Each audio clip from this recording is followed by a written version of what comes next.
قادیانیوں کا جو عقیدہ ہے حضرت عیسیٰ علیہ السلام سے متعلق وہ یہی ہے کہ وہ فوت ہو چکے ہیں، ان کی جو قبر ہے وہ کشمیر کے اندر ہے، تو ان کو یہ عقیدہ اور یہ نظریہ بنانے کی ضرورت محسوس کیوں ہوئی اور کیا وجہ بنی؟ قادیانیوں کا یہی عقیدہ ہے کہ عیسیٰ علیہ السلام فوت ہو چکے ہیں. تو مرزا قادیانی پہلے تو یہ کہتا تھا کہ عیسیٰ علیہ السلام کی قبر جو ہے وہ یروشلم کے اندر ہے. تو لیکن بعد میں جو ہے وہ کسی اس کے حواری نے بتایا کہ یہاں پر کشمیر کے اندر ایک قبر ہے، اس کے بارے میں شہزادہ نبی لوگ کہتے ہیں.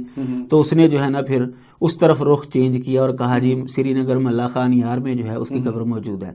یہ تو ہوگی عیسیٰ علیہ السلام کی قبر کے حوالے سے جو قادیانیوں کا عقیدہ ہے.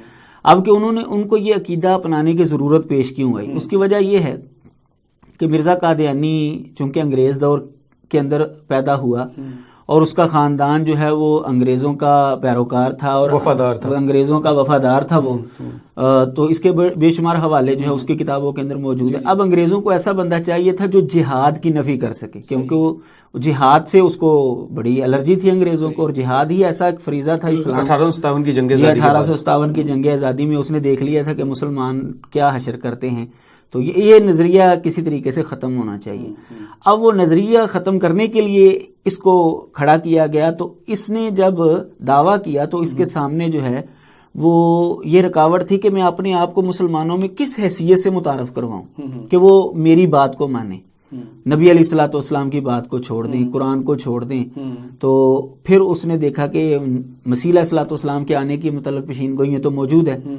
تو اب اگر یہ مسیح علیہ السلام ہونے کا دعویٰ کرتا ہے تو اب آڑ یہ تھی کہ وہ تو زندہ آسمانوں پر گئے ہیں تو وہ آئیں گے.